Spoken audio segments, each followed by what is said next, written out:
Hello, everybody. I hope you guys are having an amazing week. It's wonderful to see you guys all here. Welcome.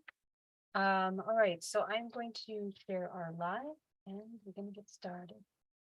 Today, we're going to talk about the bioarchitecture of balance. We're going to take a look at what that actually looks like in the physical body. And essentially, the point of today's conversation is to understand that we can actually embody peace and balance in the body.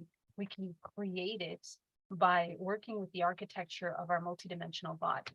So there are two ways to affect our state of there's many systems that are interconnected. The brain waves that are triggered in the body, in the brain through states of emotional balance. And we basically want to learn how to balance the nervous system in order to trigger higher states of consciousness. Okay. So today, okay, is that better? Hi, everyone. Sorry about that. Angie, welcome, welcome. Shirley, welcome. Siobhan, Mafona, welcome. Welcome everybody to the chat. Ding, can you guys hear me okay? I want to make sure you can hear me. I'm right here under my microphone. Okay, great. Wonderful. Thank you guys for showing me. Artie, welcome. Janice, Jessica, Nicoella, and Veronica. So yeah, we're going to take a look at how we create balance in the body. So one of the ways that we create a long sustaining balance and harmony in the body is through the deprogramming of root core programs, of survival programs. Okay.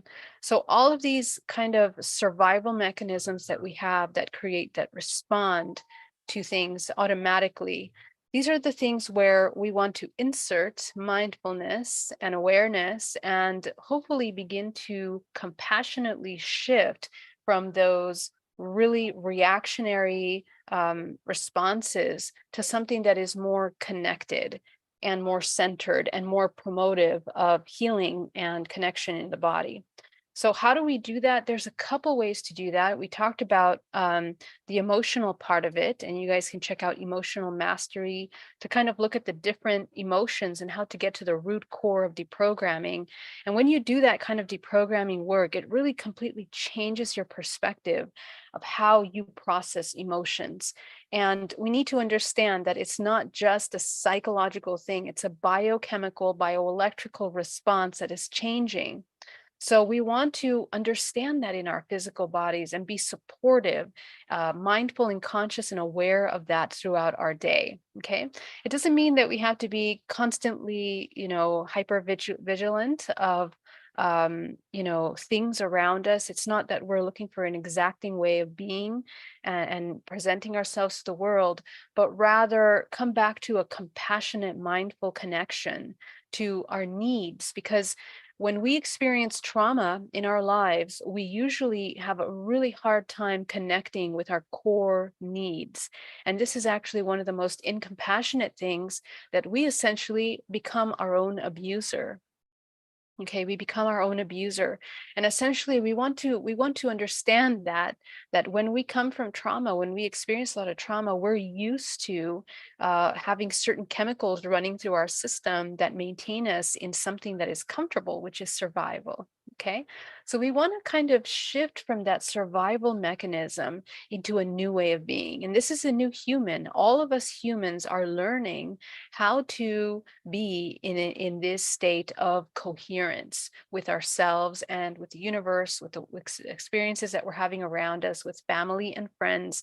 And that really requires a level of self-observation and self-mastery to the point where we are compassionate and loving with ourselves every moment. Okay, so it's a different way of existing, of being. It is a communion with the universe. It is a communion with yourself. Every cell of the body comes in alignment. And that kind of harmonious existence we can see in nature. Okay, so as I mentioned before, when we align with nature, we see the ebb and flow of life and death, and there is no panic or emotional trauma around that, because it is part of maintaining a balance and harmony in all things. So what we want to kind of become really good at is kind of investigating and exploring um, when it's okay to let certain parts of us come into that cycle of death in order to emerge new parts of us that are more sustaining for the whole organism. Okay, it's like this the homeostasis, a more whole way of interacting with our body. So let's talk about the structure of the body. Okay, so chakra systems, first of all, are essential for this because the chakra systems are the layers of our body that become the filters of our perceptions. So again, when we have a lot of thoughts, programs, really deep subconscious instinctual responses to life.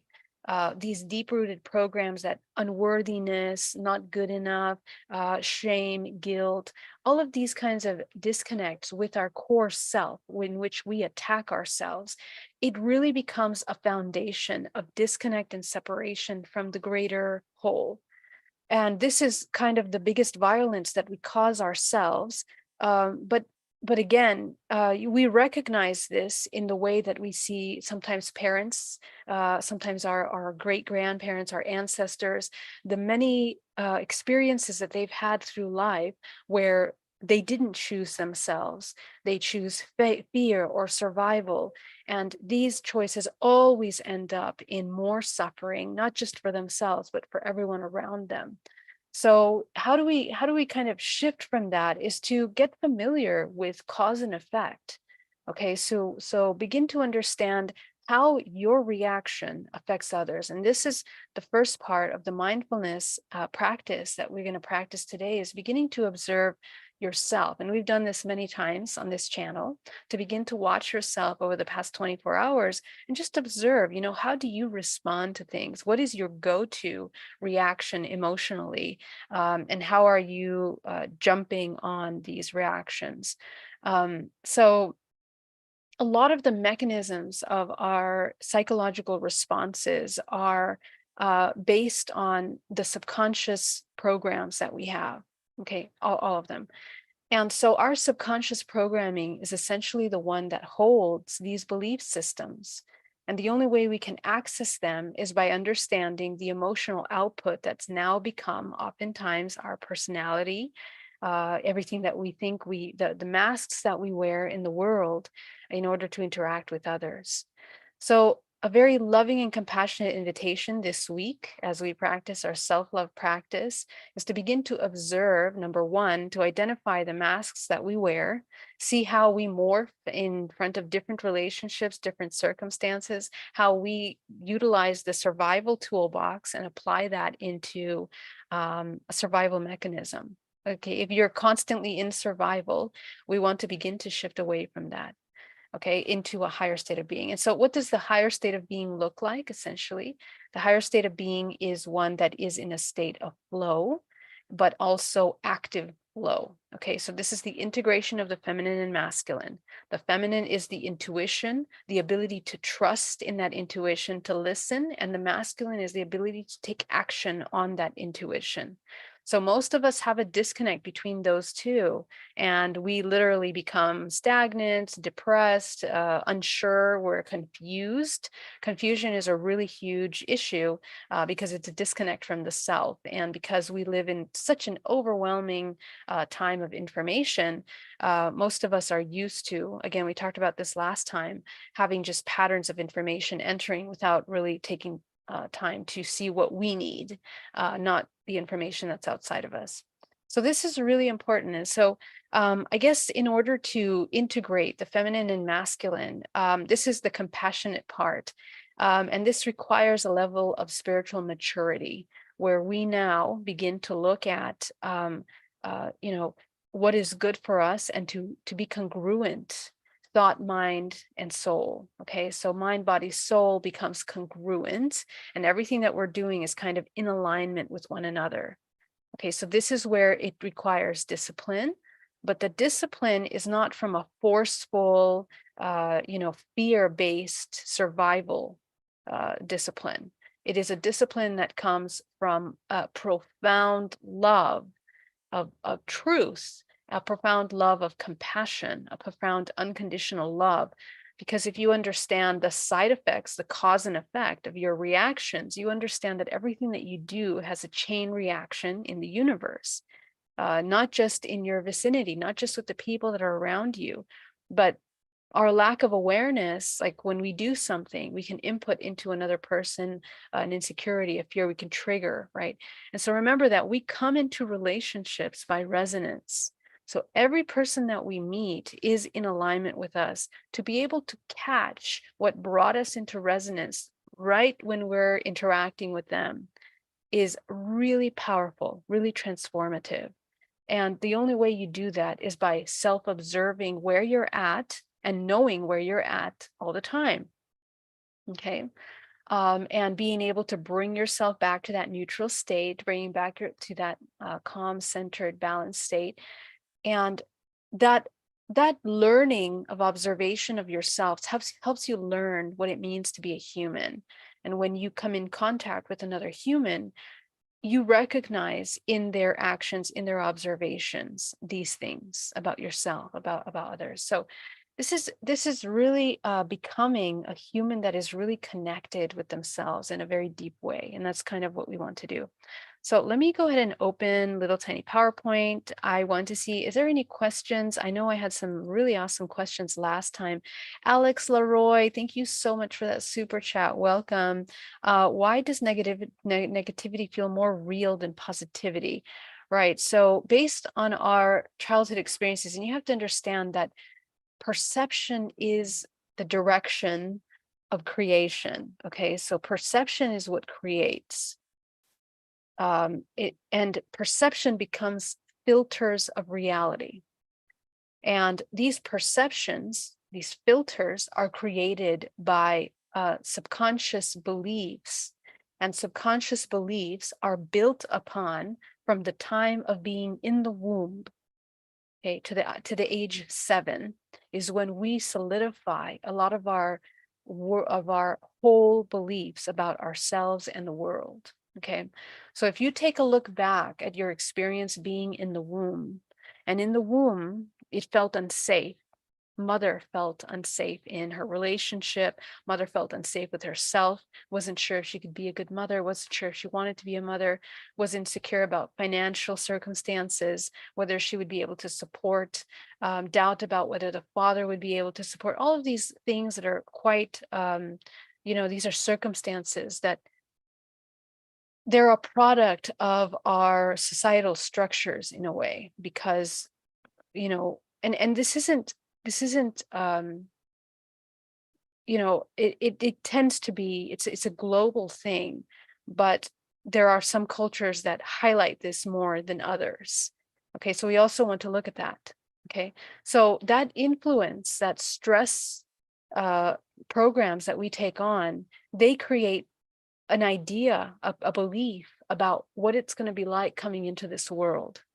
Okay, so at the time of birth, at the time of coming into the birth canal, and remember that birth process and it's an incredibly traumatizing experience, because we are coming from a very safe, contained environment that feels, in as much as that experience was in the womb, kind of controlled and warm. And then we come out into the world and we have a violent, breath.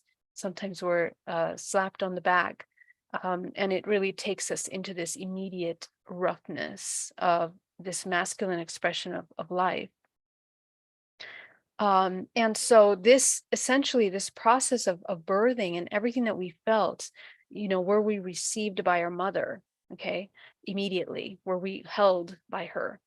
That's really important. That literally creates and produces chemicals in the brain that begins to create networks, neural networks of survival in the body. It's scientifically shown that children that are not held by the mother within the first 6 months of birth, they tend to develop a lot of sometimes abandonment, subconscious abandonment or disconnect, or feelings of being unsafe.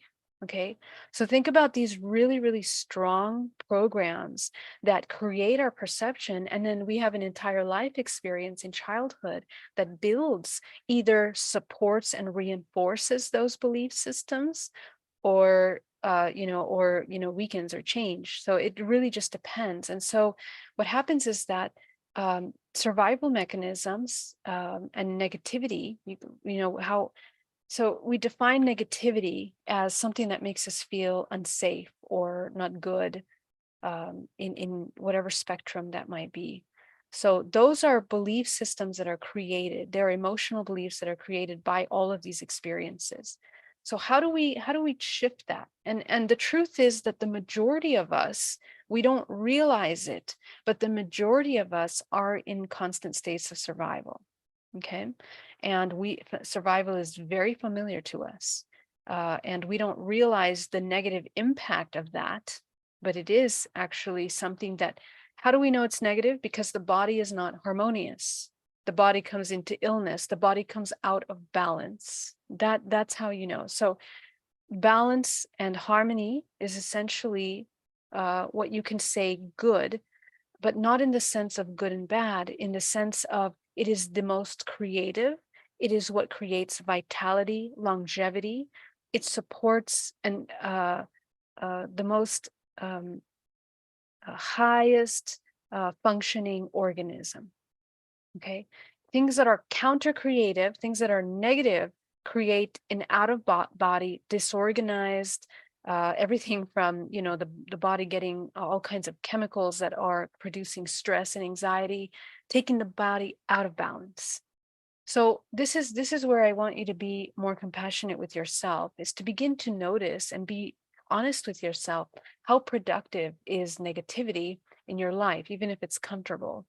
And if you notice that, you don't have the financial income or the abundance or the stability or feeling safe in your home, in your environment, your relationships, spirituality is all encompassing. Okay. So the spiritual processes that we cultivate are in order to maintain harmony with every aspect of our life. There's no separation and compartmentalization. And so we become high functioning organisms in this universe, in this world, co-creators, when we embody harmony.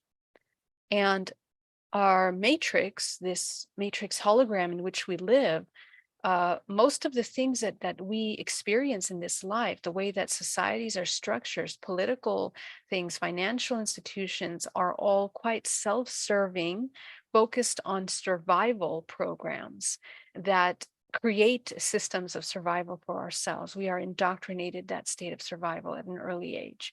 So that's not the way that the world has to function. This is the way that we've adopted. We've taken that on as true, but we are now in the process of waking up consciousness and understanding that that's not collectively beneficial. It's not beneficial for ourselves, and it's not beneficial for family and friends, because now we're waking up consciousness to what's good for ourselves and the whole. So this is where we begin to move away from old structures of society that are more parasitic into a more collective unity, unified. And we become unified when we become unified inside of us. So this is where we want to kind of begin to rebalance and make shifts in the world, in ourselves, in the way that we see ourselves, and the way that we've been working. Ina Danova says, I have been having recurring dreams where I experience being both characters, such as a warrior and a victim, bully and being bullied, killer and murdered. What is the significance of this? Wow, that's amazing. Amazing dream. Dreams always are very, very personal. And I strongly suggest meditating with these dreams in order to take a look at what was the main emotion that you had. Okay. And it's a wonderful study, this dream, because you can begin to notice the way that you felt. Believe it or not, memories also create memory structures in the body, in the nervous system. Okay. So how do we, sometimes you can't remember the visual, but you will remember the feeling. So I want you to take a look at the feeling, the overall feeling, every time you shifted from each one of those, I guess, archetypal, structures of being, and taking a look at, how do you feel when you are the murderer? What's the lesson there? What is there to learn in that experience? It's really amazing that you are afforded that opportunity, right? And then exploring the side of the victim. These are studies that we want to do that are kind of initiations into understanding our bodies, our minds, the psychology, and the opportunities for healings that we have. Hello, True Essentia. Welcome. Hello, Essentia. I was born dead, so my mom didn't get a hold of me. I was rushed to prenatal care. Amazing. So take a look at the process of death. Were you conscious in that death? How was it coming back to life? When the moment life came up back into the body, there was a restructuring there geometrically. And also remember that the moment that you come into the world, into conception, is a photograph of everything that you are in the universe, cosmically, all the planets that influence energetically what you're going to be as a vibrational frequency. So to have that death so early on is kind of like an immediate initiation into that experience of life and death and rebirth. And so how was the experience coming into that second life? This can also be a contractual agreement for the family, for the parent. If there was a feeling of not being ready or prepared for life, manifesting a death at that birth, and then bringing the child back to life could have rewired the way that they feel about life. So it's a powerful lesson that we are both teaching each other and we're also being taught. You are a powerful lesson for mother and father, and the same way mother and father is a powerful lesson for you. So it's important to take a look at these experiences, and kind of learn from them. Very good. Questions in capital letters, please, guys. I love all your comments. Mama Ren, thank you so much for that super chat. Love you so much. You're so kind. Venusian says, I never had a great relationship with my mom. However, I had the most loving relationship with my grandmother, mom's mom. Does she take over my mom's role? So, the concept of mother is something that we create. I want to say that to you. In that the archetypal identification of what a mother uh, is influenced by a lot of media, a lot of ideas of that. Naturally, in the natural world, the mother is meant to be a nurturing source, a source of life giving. She feeds from the breast, she provides food for you in order to survive, and hopefully impart a clear understanding of emotional balance and how to manage those emotions come from the mother more than anything, because the mother is essentially, through the mitochondria, inheriting the majority of that aggregate collective trauma into us. Okay, mother and father both, but we take on a lot of our emotional perception from the mother. So this is an invitation to take a look at our relationship with the feminine. This is not something that you've come into in this lifetime and is new. You've actually had many lifetimes of learning how to master the balance of the feminine. Okay, so in this lifetime, coming into a family where the mother was not available, but the grandmother was, remember that the mother is a product of the grandmother. So we want to begin to understand, like, what are the relationships with emotions on both of those and lineages. Okay, what did we take on? Now, what is your perception of the feminine in creation? Okay, so this is where I would take a look at it. It's not that it's a replacement for the mother.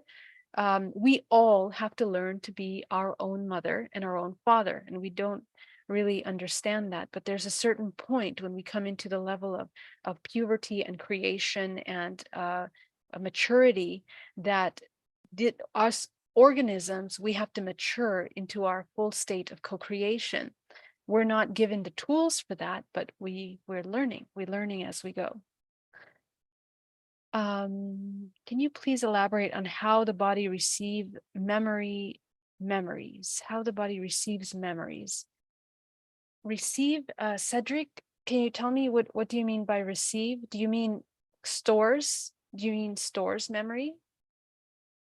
Okay, so let's talk about that. And actually, let me open my PowerPoint because I want to we can kind of go over that really quickly here. And also I want to talk about the architecture of balance, bioarchitecture. How does that look like in the body? It's a perfect segue for that. So let me open this up, guys.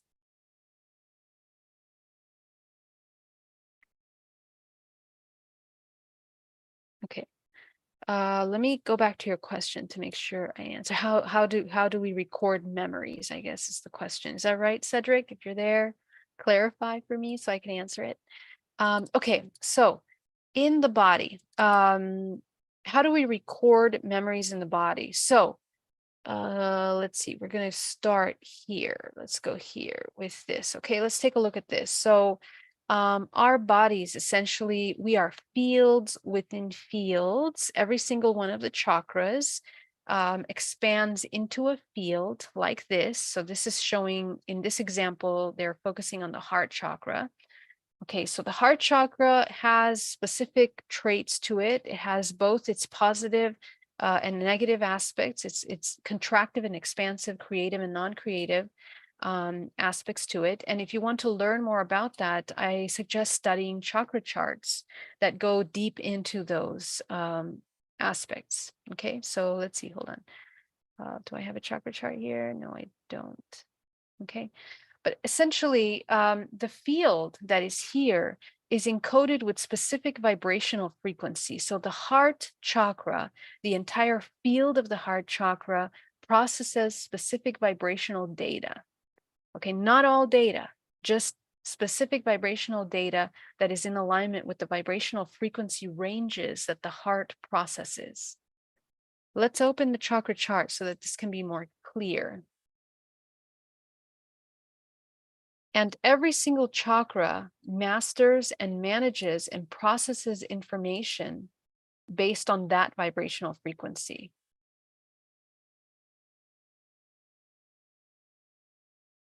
This is the beauty of the self-organizing system that we have. We have such a beautiful self-organizing system that basically allows us to shift in our perceptions. Okay, hold on. Let me, I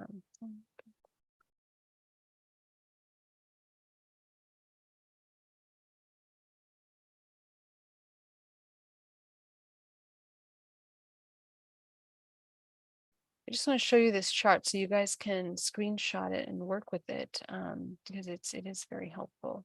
For those of you that are not familiar, I just want to go over that. So let's see.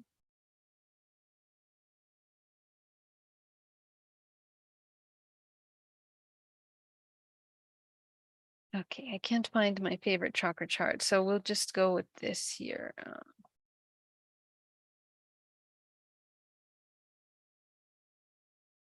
Okay. So in a sense, we're taking a look here at the positive and negative aspects of it, okay? So for example, the root chakra, physical existence, it's all about the physical existence, okay? So do we feel safe in our body? Do we feel safe in our home? Do we feel that we can associate with a home? And then what does that mean? What does that represent for us? Okay, and in the example of the heart, to love and be loved. So all of our programs about love, trust, connection with the self, gratitude, unconditional love, acceptance toward the self, forgiveness, those are all the main qualities. And those qualities, every single one of these words, love, trust, healing, all have a vibrational frequency. Okay. And in the solar plexus, power, confidence, charisma, will, humor, they all, each one of those words has a vibrational frequency. So essentially, every single one of the body parts is processing different vibrational frequency, different ranges of vibrational frequency. So essentially, how we input emotional data and how we process emotional data is that it comes in through the field first. So you're receiving data from the external experience, from your field, before you even experience it in the body through emotions. It comes in as a vibrational frequency. Okay. And that vibrational frequency will immediately be picked up like a radio signal by the layer of your body, the field of your body, the body that is connected to the chakra system that processes that specific vibrational frequency. So if the survival, so right now, if there's an experience that some violent thing happens next to you in your house, that somebody slaps somebody else, you will learn these patterns of how the chakra responds, because there's also layers of interconnected information. So, for example, in a moment where you experience violence, the first thing that will come up is your root chakra. Your root chakra will come into overdrive, into heightened state. Okay, because survival, because immediately you're assessing through your eyes, through your visions, and through the energy of the body is picking up the violent. It picks up the pain of the person being slapped. It picks up the anger of the person slapping the person. And so the physical pain and the anger both are picked up by several different parts of the body. But you feel it in your energetic space before you process that. First, you feel it energetically, and then it's going to go in through the nervous system, through the skin, which goes into the nervous system. The nervous system will secrete the chemicals of survival that expand or contract your chakra system. So the solar plexus. And if you have experienced the pain that the person is feeling, the pain that you're seeing, you're picking up from the person being slapped, you will process that through your body as well. So for example, your solar plexus will become enlarged immediately because you recognize feelings of disempowerment, not only from the person being slapped, but you yourself, because it triggers survival in you, because you don't have a file cabinet for how to respond to violence in a way that is constructed. You haven't taught yourself that yet. There is a lack of information, so immediately the body goes into survival mode. So root chakra expand, solar plexus expand, and immediately when that happens, it blocks our ability to respond, because we come into fight, flight, or freeze. We either run or run away, we freeze, we don't know what to say, we don't know how to respond, or we just completely, we contract, we want to just hide. So this is how the body works. So after it goes through this process in the endocrine system, at that point of survival of that experience, this is the window, the empty space in which most of us cause ourselves trauma. We become traumatized because we don't know how to respond in that circumstance, and our responses have to do with our values, what we have perceived to be right and wrong, how we know how to react to things like this. Is it our place to tell the person that just slapped the person something? Is it our place to defend? And I see these kinds of studies of humanity when I see these videos online of social experiments where people do something wrong to someone else, like bully someone else, and people just pass by. They don't respond to it, or they just become disassociated, or they we literally, we don't know what's right and wrong. We are a society that is so confused, and we adopt a lot of inverted ideas about things, and therefore we're confused about what is the right thing to do. So all of that impacts the body and becomes a memory imprint in the entire system. That one experience, so you can imagine, let's say the solar plexus is wide open, and I lost my root chakra here, but let's say the root chakra also becomes wide open. It essentially is creates a photograph in your body of this memory, the trauma. Okay, so that memory of the entire body, how it responded to that experience. Let's say your body looked like this. Essentially, that is what memories are. They are vibrational frequency. This is a vibrational frequency because the chakras are ranges of vibrational frequency. Remember that. So vibrational frequency in your body, remember the ranges of frequency, these are the frequencies that we process through the body. That combination that you created as a result of that experience becomes a program. It becomes a part of your survival toolbox. Okay, is that clear? I wonder if that's clear. Let me stop the share. Oh. Okay, so let's take a look at questions, and let's see. Kate Torres, thank you so much for that super chat. Thank you for everything you do. Love you, Kate. Thank you for that. Can you please elaborate how the body receives memory? Does that work, Cedric? Yes, how the body records memory. You're right on point. Okay, awesome. And so essentially, loves, what ends up happening is that we have a series of these photographs, energetic photographs that are a combination of what your chakra system did, what your chemicals did, that's all recorded in the nervous system, even the muscles, the way that your muscles contract in that moment when something happens. And remember that all of these are instinctual responses, okay? And this is the difference between these instinctual, reactionary, non-conscious responses, okay? So instinct is one little box, okay? So there's many parts of us that are instinctual, that are necessary instincts that we need for our survival, natural, okay? Like, for example, when you're choking, remember to breathe, your entire body knows how to respond to that. Okay, so we're not talking about those biological ones. We're talking about the survival mechanisms, the instincts that are programmed into us because we believe that's what helps us survive. Okay, these are the primal parts of us that have been reinforced as a result of trauma. Okay, so the other side of that, the higher functioning one that is more conducive, is the human that is more aware and is constantly aware of their body, checking in a mindful observation of themselves and the other. And this takes time. It's a cultivation and clarification of your core values. Okay, you get really clear about those. You are in alignment with nature, which allows you to access high truth.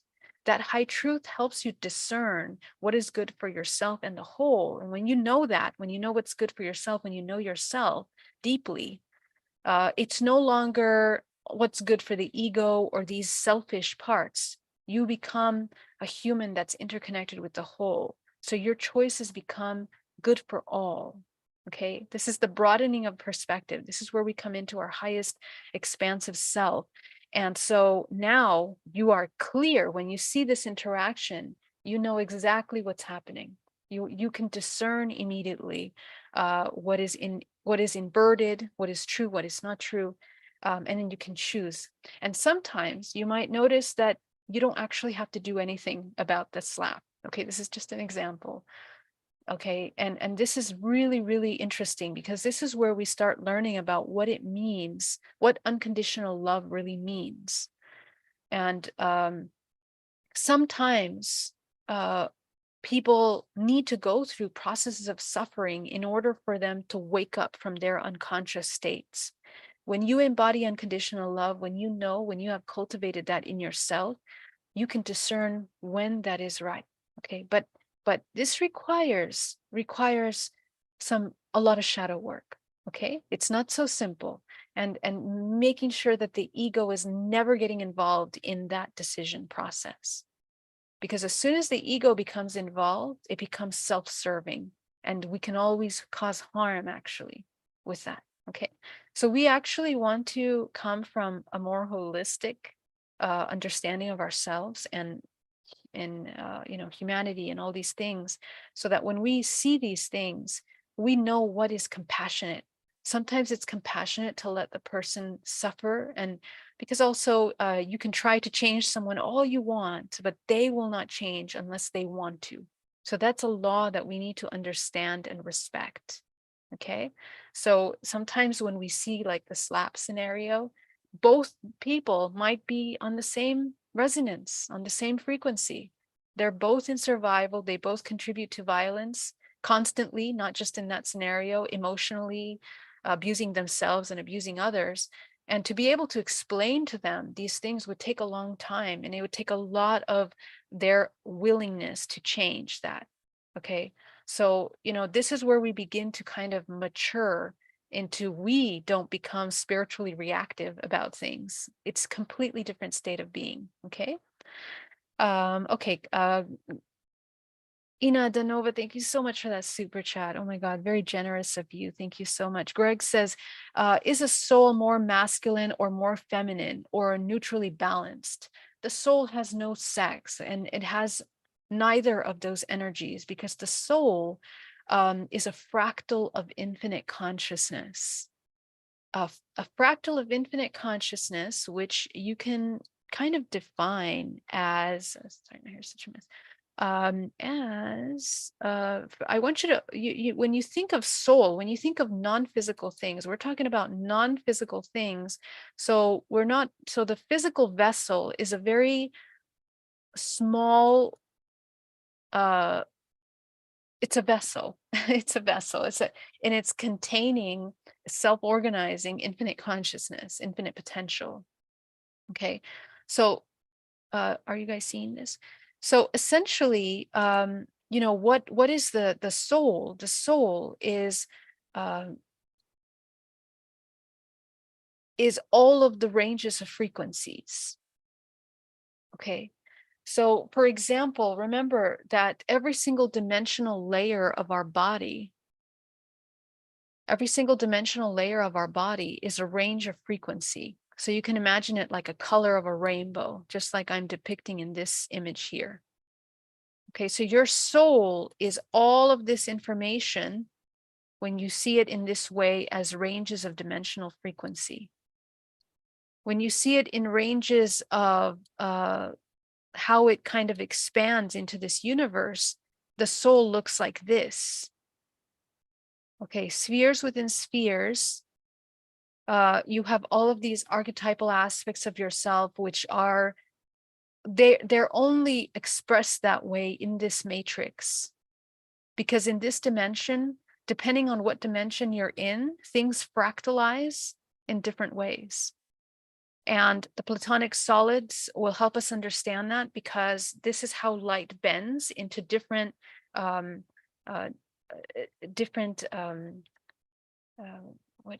can I call it, a plane, right? So many dimensions, right? So when you look at sacred geometry, like for example, the Merkaba, this is a certain dimensional expression. Okay. So light bends in this way. It moves in this certain movement. So as you go up the different dimensional layers, light is going to move in a different way. It's going to fractalize in a different way.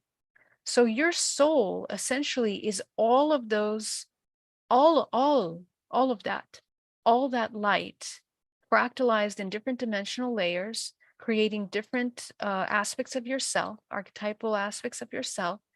And it's everything. So the way that I describe it, essentially, if you think of a rainbow, the rainbow becoming white light, the soul essentially is that white light. It's right here, but it's even more. It's all of this actually. Okay, the higher dimensional levels you reach, more of these ranges of frequency can be perceived.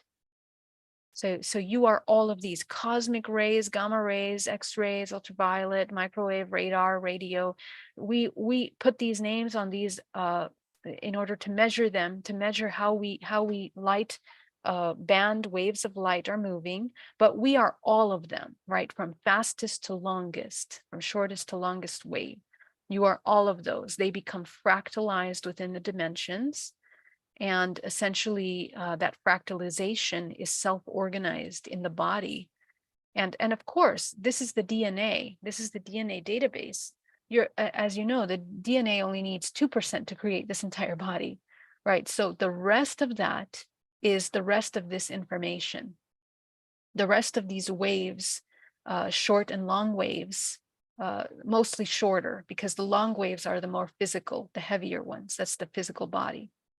Okay, so the shorter waves, which are out in the higher dimensional layers of our body, are essentially, you know, other dimensional aspects of ourselves, which is also encoded in your DNA. So that's essentially what the soul is, and we are learning through this arc of becoming human, or becoming conscious in this human vessel, in one human vessel, because as you become more conscious, you become aware of your other vessels, your blue being vessel, your being as an archetype on this planet, like a queen or a king. Okay, so all of those are encoded in your DNA. It's passed down through generations, through all of the experiences that you've had through your ancestors. You were your ancestors. You were your mother before, you were your father before, and vice versa. Don't think of it as finite form. It's energy, non-formless energy that temporarily experiences form in many ways. So that is essentially what it is. Did I answer that question properly? Is the soul master right? So the only time that it comes into the fractalization of duality is when it comes into the earth plane. Okay, because 3D, three-dimensional plane, requires feminine and masculine to experience the third. That's the third dimensional plane. 3 dimensions.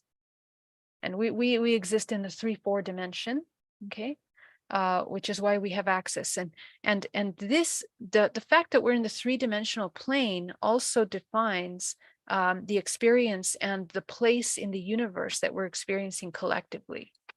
Okay, right now we are moving through you know, these ranges of frequency in the 3-dimensional plane. We experience right now we're in the 13th. Okay, we're experiencing the 3rd dimensional plane in the way that we fractalize energy into 13 main dimensional planes that we have access to immediately.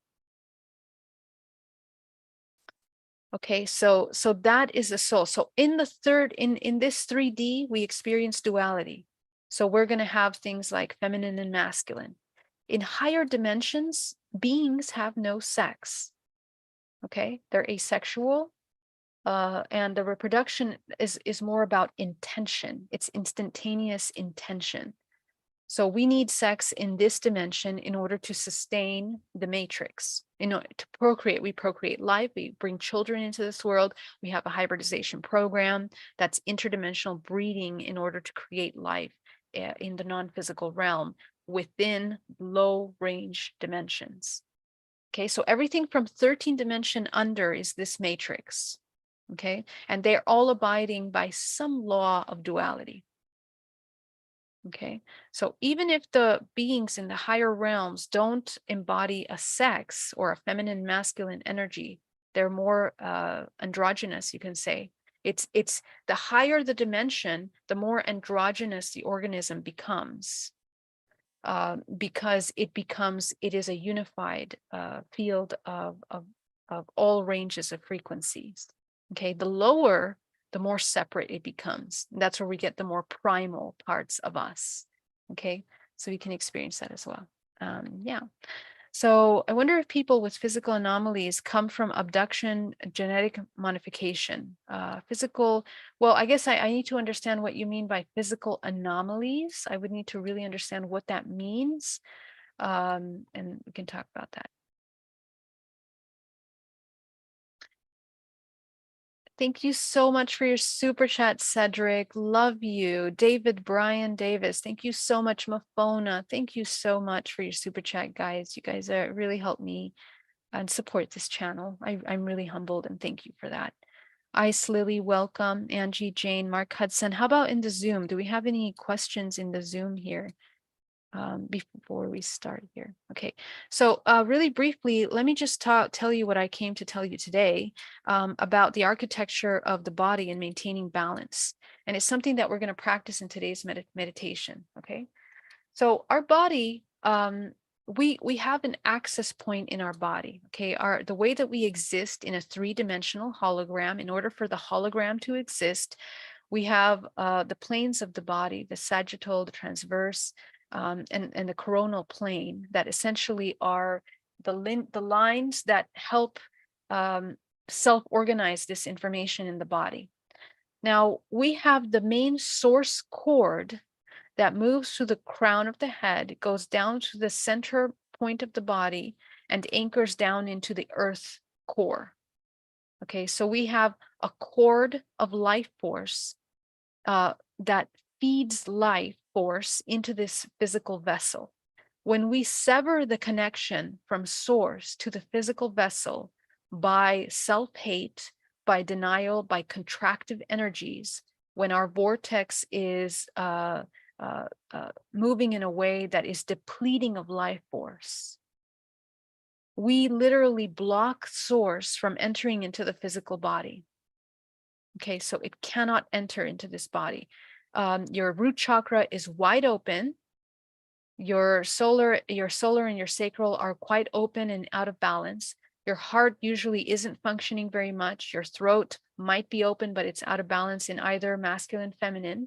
Your third eye is paralyzed. Your pineal gland is calcified.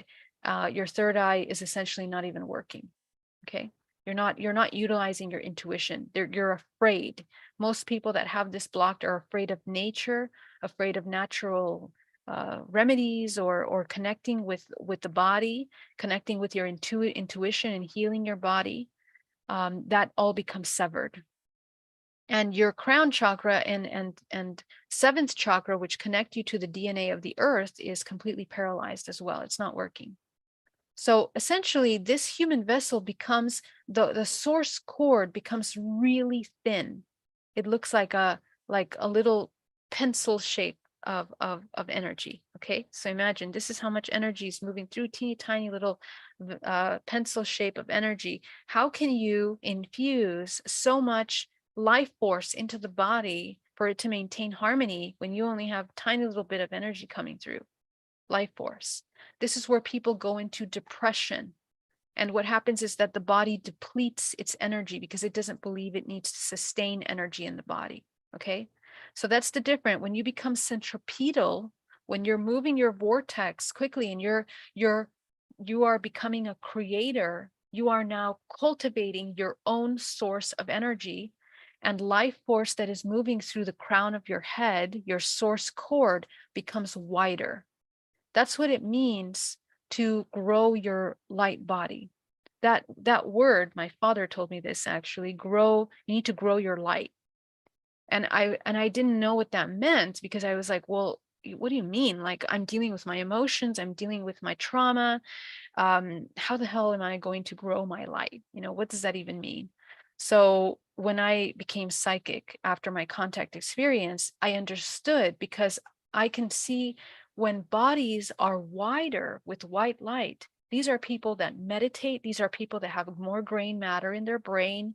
These are people that are using Kundalini exercises or alchemizing energy and emotions constantly in order to raise their vibrational frequency as a result of the mastery of their emotions, which allow them to create vibrational resonance with source, which again is white light, which is all. You're all, you become all.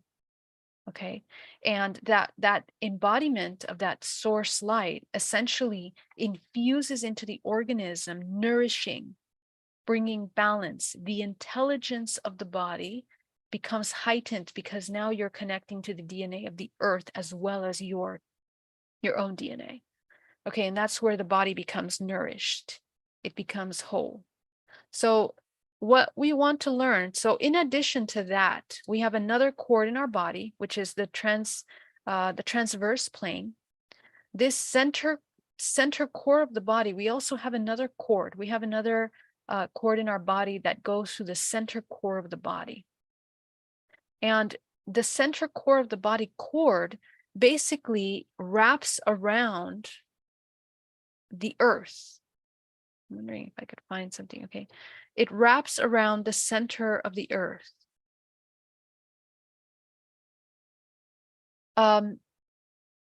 Holographically sustaining you in alignment with the experience of the matrix.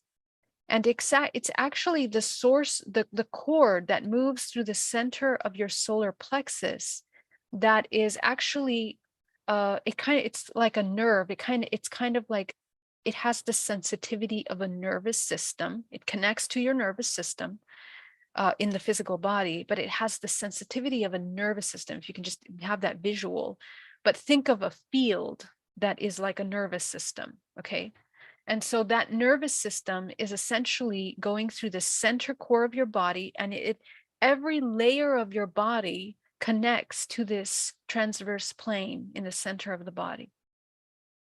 And to that cord essentially becomes the processing system of all information that you experience every moment of your day. Okay, so every subtle emotion, sensation, feeling that you pick up from people, places, and things around you, this is the cord that picks up all that information. When we have that uncultivated, the body comes out of balance and it cannot feel grounded. It's really difficult for us to ground in our body. We don't feel safe in the body, okay? And remember that the way as above, so below, the way that we cultivate the core to the earth is the way that we connect to the universe in that same way, because this is how we are, utilizing information. Here, this is like how the layers of the body move around you. Every single one of these fields that surrounds your body is essentially interconnecting and passing through this transverse cord at the solar plexus. And the solar plexus cord is cultivated by the ability to create and grow your dantian energy in the solar plexus. Okay, so remember we talked about dantian. Let me see if I can find that image. We have an upper, lower, and middle dantian, and we cultivate the lower dantian by mastery of emotions and by filtering through false perceptions.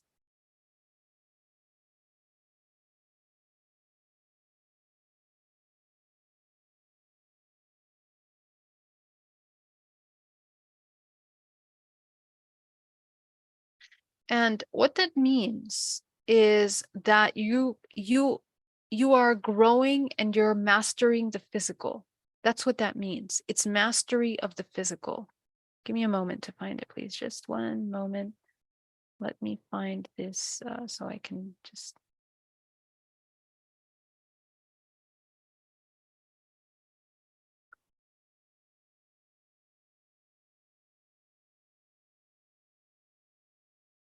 Okay, here.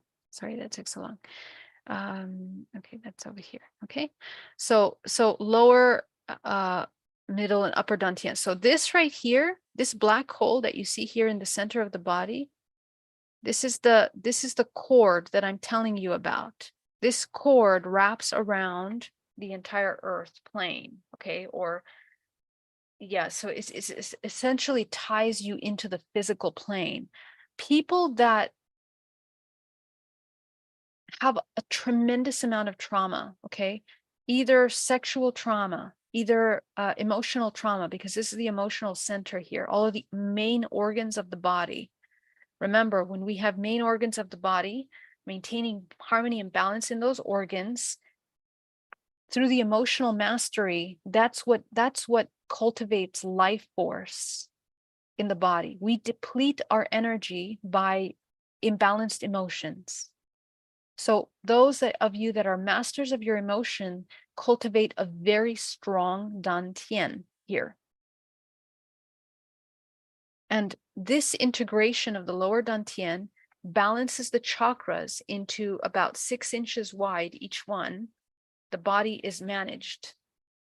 And you are operating more from the heart, from the throat and the third eye, your intuition, your balance, harmony, and your heart. Okay, so this is a different way of existing in the physical body, in which you now are completely coming in to health.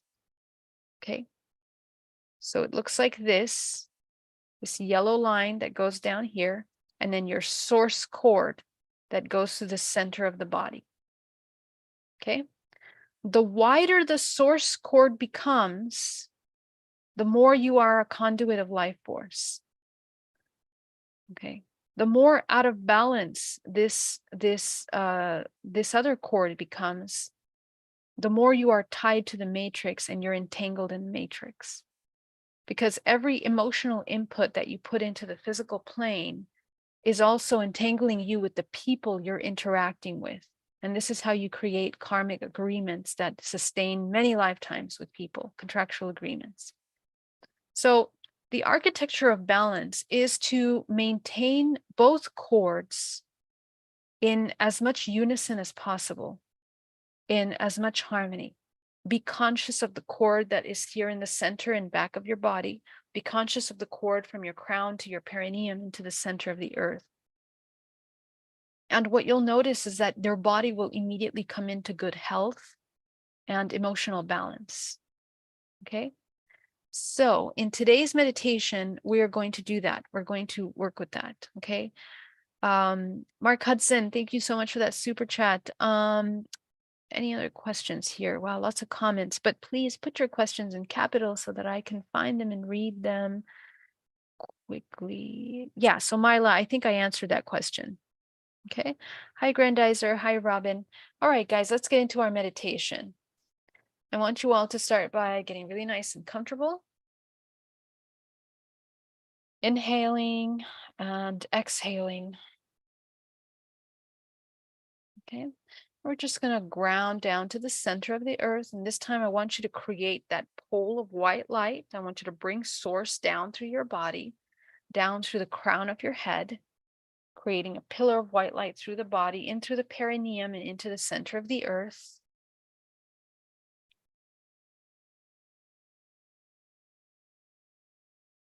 Go ahead and check in. And so why we started here is because I want you to notice how hard is it for you to create that pillar of white light through your body. Okay. If it's really hard, if it feels like you can only imagine up to here, and then it gets really difficult to imagine it here and really hard to imagine it in the body, but it's easy to imagine it outside of the body, this tells you how out of harmony your physical body is. And it's not just physical, it's emotional. You have a lot of stagnation in the body. Okay, and what's causing it difficult to imagine those parts of the body is essentially all the debris that we have. Okay, so go ahead and check in. As you, with your will and your intention, solidify that cord down through the center core of your body, you immediately begin to move out some of the debris that are there. Okay, you begin to move them out. So all the debris that are here blocking your source cord ability to move through your body begins to gently move out because you're shifting the frequency of the light that's moving through your body. Okay.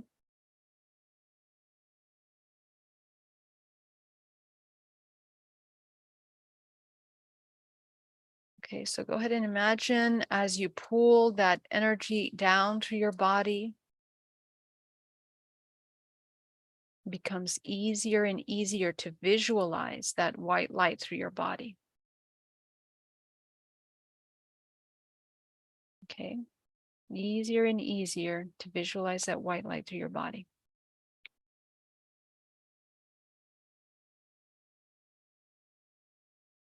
Okay, go ahead and visualize it as much as you can.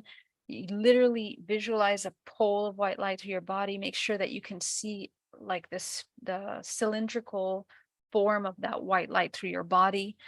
This cylindrical form is literally interconnected to all of your bodies that you're creating right now. You're intentionally bringing all of the layers of your body into harmony with this white light.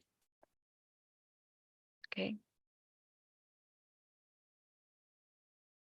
Very good. So as you do that, Some of you might have some emotions coming up.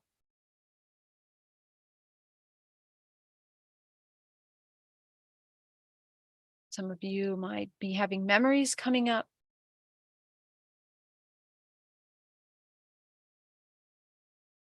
Okay, allow yourself to neutralize any of those memories. Don't need to be in the body. Bring yourself into a neutral state. Breathing deeply.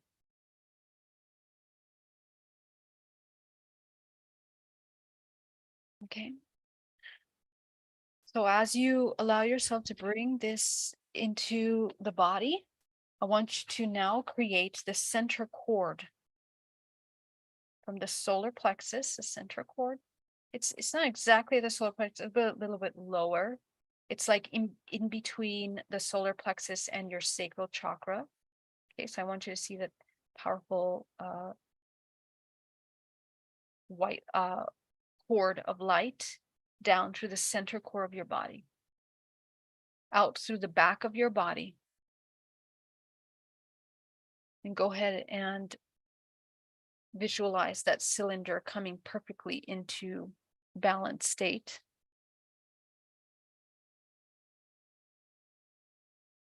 Notice how your organs begin to come into a more calm. If any of you have digestive issues, if you're having issues in your stomach in any way, inflammation, this will help rebalance those things in the body. Okay, all of your organs. It's working with all of the organs here. So go ahead and see your light, and I want you to see the white light around the entire perimeter of the earth. Okay, so just visualize your your cord light from the center of your body wrapping around the earth. And the more you visualize this wrapping around the earth, you will notice that you come more into your body. You become more grounded.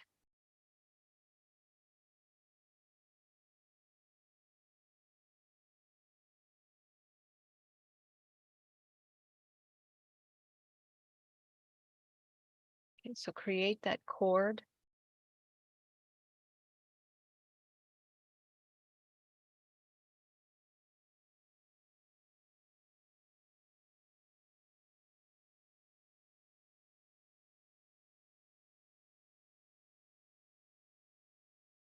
Make it nice and wide and solid.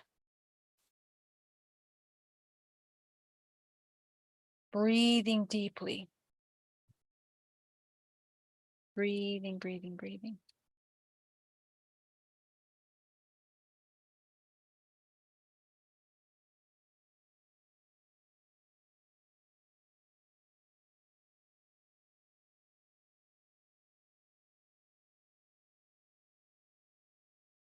Every breath you take, bringing the body into a state of relaxation.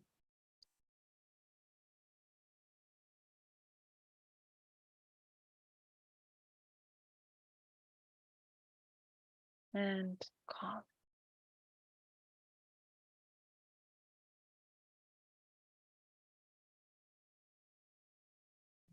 Okay, so as you create this cord to the center core of their body, I want you to go to the center point in between those two cords of energy intersect in the center of your body.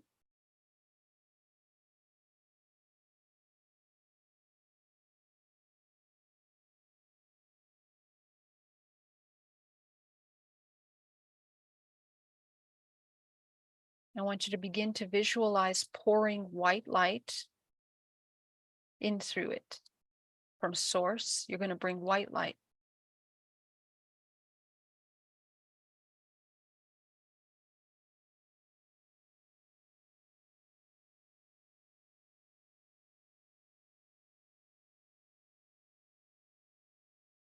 Okay. And as you bring white light into the body, you're gonna fill in the transverse plane cord.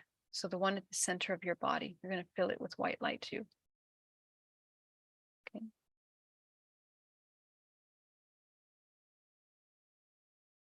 breathing.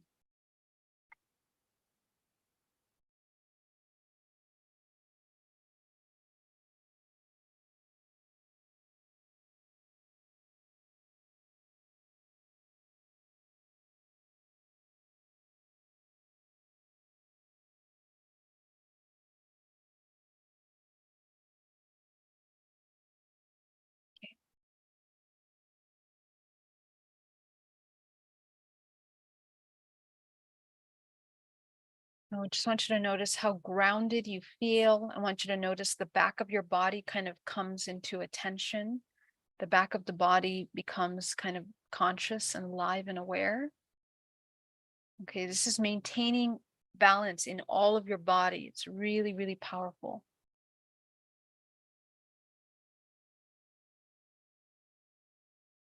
Okay, let's start working with the field now. You're going to go to the root chakra. I want you to shrink the root chakra down to the size of a dime. So we're literally pulling in the root field, the sacral, shrinking, the solar,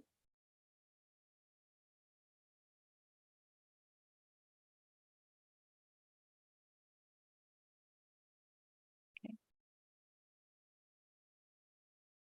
Shrink down all three chakras. You're going to expand your heart chakra now.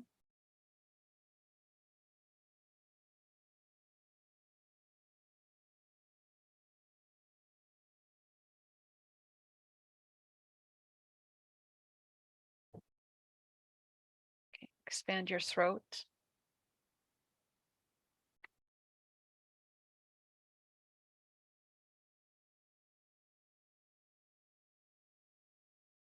Expand your third eye.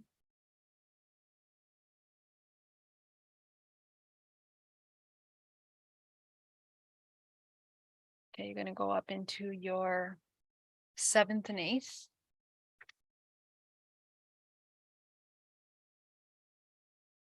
You're going to activate the seventh and the eighth. Go ahead and see the color you're supposed to put up here in the eighth. Okay, fill the eighth chakra with this color. You're going to send it down into the seventh.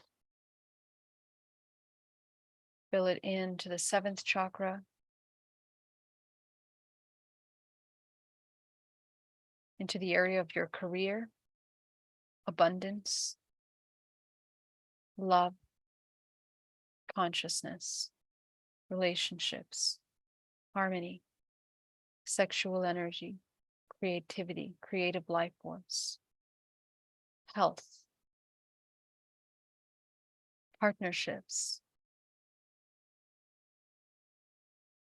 your children, if you have children, and your purpose. Fill it in. Okay. So let's begin. We're going to bring a powerful wave of golden light from the center of the earth, rushing up into the body, creating a vortex of energy, activating the lower vortex as you see on the screen. Okay.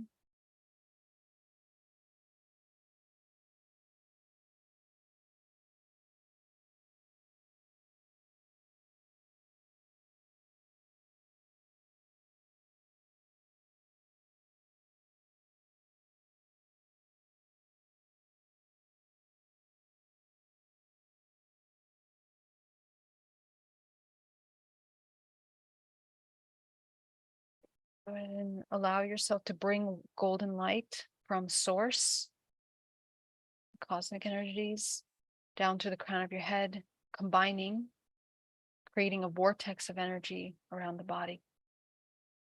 So you look like a golden globe right now. That's what your entire body looks like.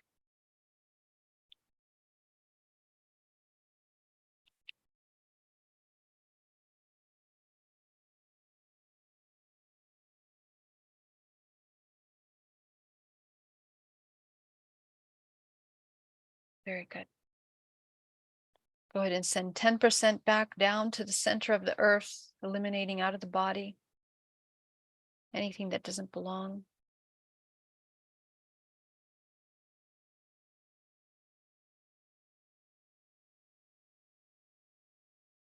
Up 80% out from the crown of the head, coating the outside of your field, calling back your life force. Go ahead and just briefly review anywhere where you may have depleted your life force unconsciously through the week.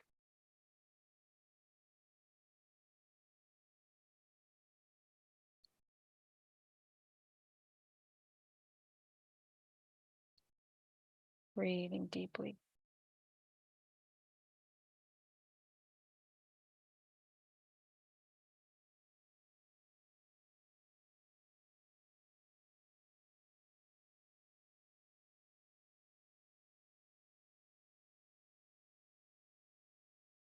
I'm going to take that final 10%. Go ahead and visualize bringing it into the body now, into the core.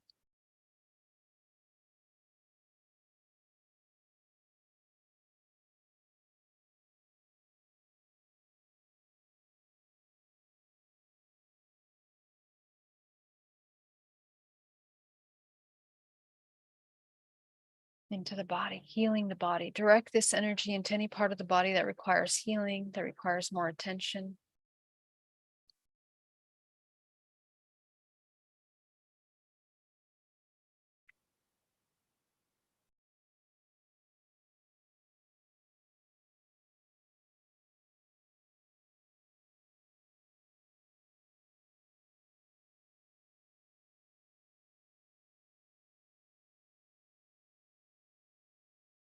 Okay. So as you can feel right now, you are really nice and grounded.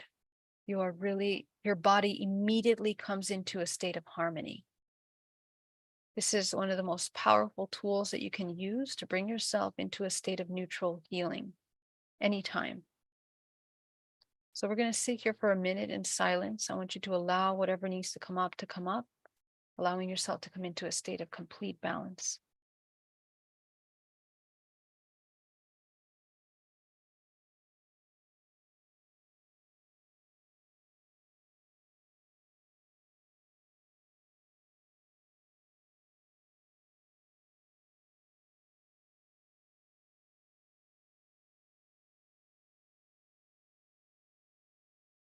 Constantly, if you will, observe anything that needs to release. Let it go out of the body. Do not use your analytical mind. Use your intuition to intuitively neutralize anything that doesn't belong in this space.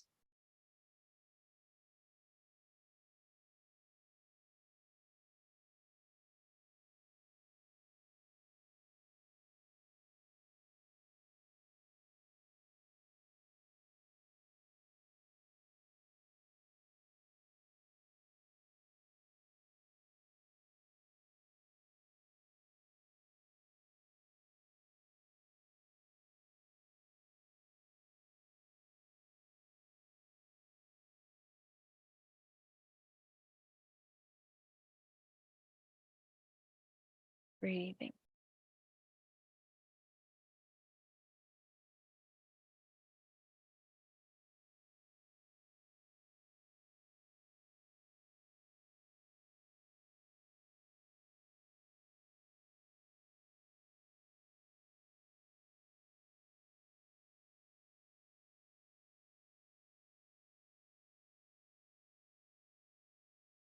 Allowing the beautiful vessel to come into compassion. Compassion for itself, where it no longer allows suffering in this body, unnecessary, unconscious suffering. Allow yourself to release.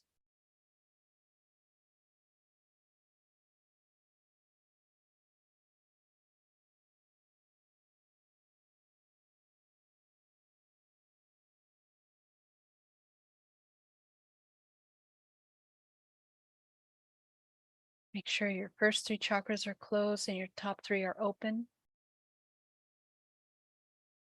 It will completely change your experience. Your attention is on your breath.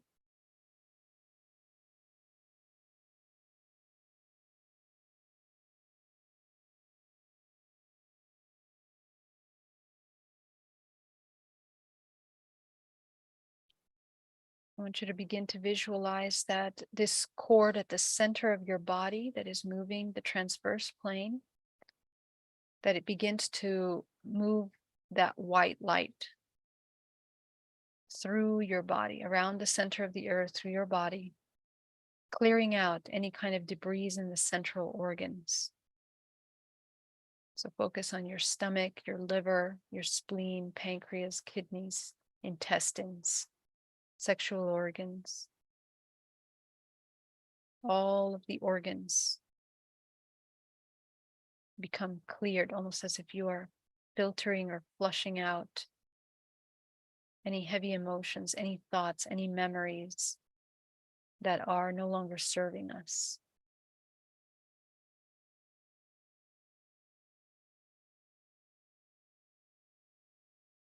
And it's just going to be recycled through that cord through the center of your body. Goes out through the front of the body, flush it out. And the energy that comes back inside the body from behind is new, regenerated life force. And remember that you're also bringing white light from source through the center meridian line of your body into that cord. You're infusing it with white light. So it just becomes cleaning, filtering. Many of you, your cord at the center of your body might feel really stagnant because you've been holding on to a lot. So I really want you to bring that source white light down into the center of your body, into this transverse cord, pushing out any kind of impurities, blockages, stagnation. These are things that you might be holding on to since childhood. These are things that might have been very difficult to break and heal from.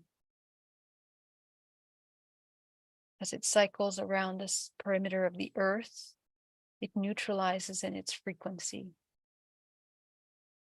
back into white light.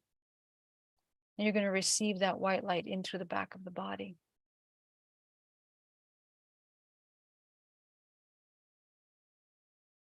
Until it feels as if you're running clear white light through the entire cord.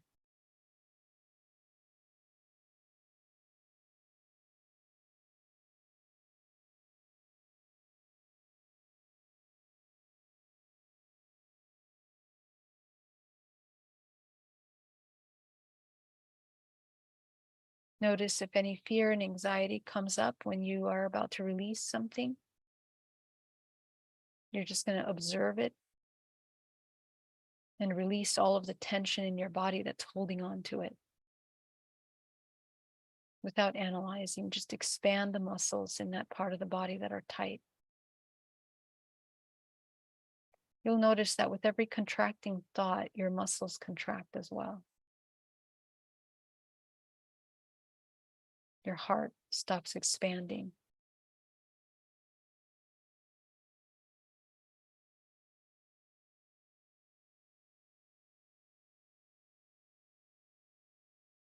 And there's going to be a point in which you have to surrender here. Allow yourself that surrender.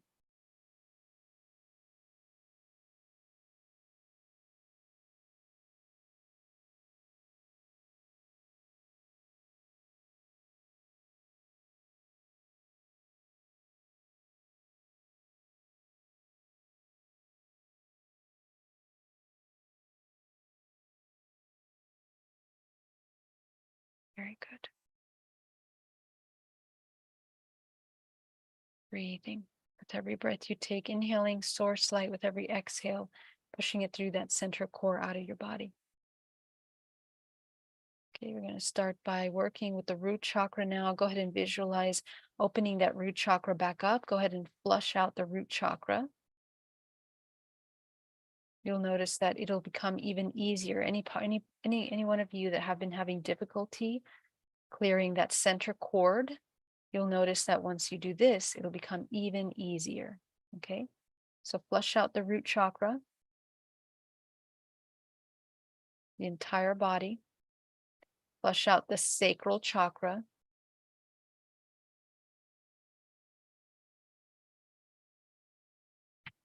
Flush out the solar chakra.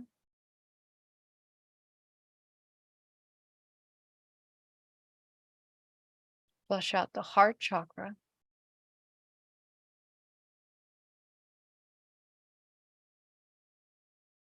Flush out the throat chakra. Clear all of those debris. Flush out the third eye body.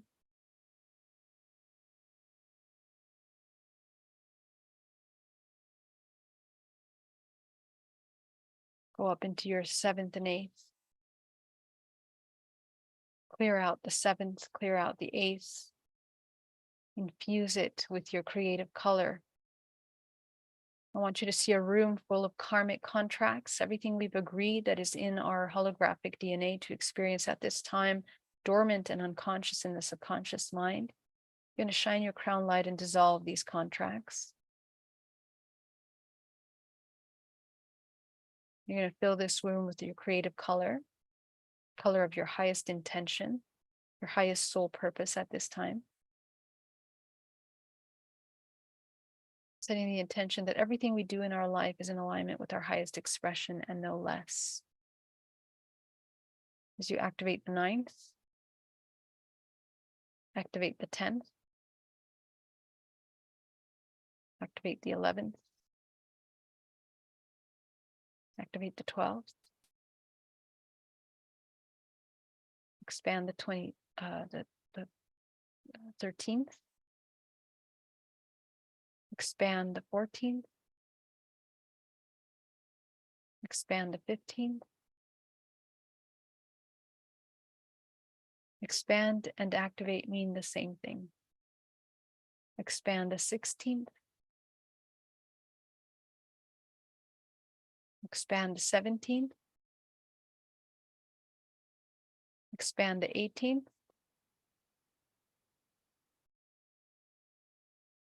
expand the 18th, the 19th, sorry, the 20th, the 21, the 22, 23, and 24. Okay, allow yourself to feel your body now completely connected to the 24 chakras. Anchor yourself all the way down to the center of the earth. I want you to see white light above you. This is source. Bring that white light down through the center core of your body, down through all the chakras, down through all the physical chakras, and down through the out of body under chakras that connect to the earth and connect to that earth. I want you to infuse earth with this white light as we bring gratitude to the people we love, family and friends. Bring love into our communities, into our societies, into this earth, bringing healing into the planet Earth, all people that are suffering, brothers and sisters, bringing healing into the planet, animals, all living things, and this interdependent system. As we bring consciousness to our actions, everything that we are, everything we do, everything we think, setting the intention that we are in alignment with our conscious actions.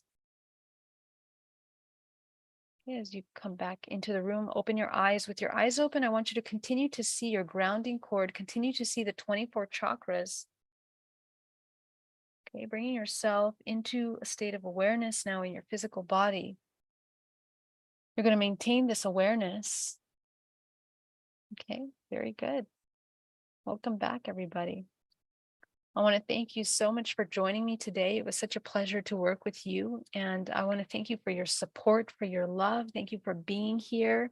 I love you so much. If you feel that you gained some insight or something powerful from this, please share and let me know if you have any questions. Thank you guys for your super chats. They really mean a lot to me. I'm very grateful for that. So thank you. And over here in the chat, Artie says, what is a good vitamin? You know, vitamins really depend on you. It's very personal. It depends on how your diet is. It depends on how you are depleting energy. Sometimes we deplete minerals and vitamins out of our body when we sustain imbalanced emotions. And also something that I've been kind of looking at is the effect of solar flares on blood, how our blood functions. People that are getting um, depletion of irons or life force in our blood systems, in our circulations, can be affected by that. And all of that is because we're not in our body, we're not grounded, we're not creating connection with the body. So, all of these external influences can really affect the physical body in ways that we don't realize. So, vitamin, please have your blood checked, your blood levels, to see where you are depleting, where you are depleted, where you need some help. And it's really important to get blood tests done in order for you to understand where you're at, if you're so disconnected from your body. Okay. And therefore you can, because it's not good to just take random vitamins also. Some things we don't need in the body. And so it can actually be really heavy on the body if we take something we don't need. So make sure you're checking in. Make sure you're getting a lot of protein, your B12s, those essential vitamins and minerals that are good for the body. So yeah. Thank you for that question, Artie. I'm not a nutritionist or a doctor, so I'm not very thorough on that, but definitely get your blood checks. Okay. Mark, thank you so much. Awesome. Thank you, Mafona. Thank you, Silban. Much love to you. Cedric, awesome experience. I did not want to come back in the room. Remember that we create our reality, so bring that into your life. That's the true alchemist, brings that into their every moment. Angie says, I felt a force of heat energy through my hands. Awesome. When you clean out a lot of the organs, your energy healing centers activate. So your healing chakras in the hands and also in the feet, through the eyes, become clear. They become clear. And so in the heart as well, they become clear. I could feel some of our group who released today. Yeah. Gamma rays went through all of us last week. It was very powerful last week. That was amazing. I'm walking in star seed and presently going through a Chiron return. There's so much I don't remember about my life. Beautiful. Do you have any scholarship or betterment program in exchange for DNA reprogramming sessions? I don't have the financial resources available. Oh, I'm so sorry, my love. But yeah, I have a lot of free content on this YouTube channel, and I don't have any betterment program, but I am creating an academy. So I do hope to afford scholarships for that soon. So please hang in there. I will be organizing all this information in a way that's more digestible soon. Okay. I'm happy I made it today. Thank you, Andy. Thank you, Silban. So wonderful to see you. I love doing eye-opening meditation. Awesome. Thank you, my loves. Have an amazing week, and I will see you next week. Thank you in the chat. Everybody, thanks for the amazing meditation I did. I signed up for the DNA reprogramming. I tried emailing you and texting you about doing it in person. Oh, you know what? I actually don't do in-person sessions at this time just because I'm traveling a lot already. So sorry about that. But I do virtual. So if wherever you are, I'm really happy to work with you internationally. Okay. All right. Love you. And I will see you soon. Bye. Bye, everybody.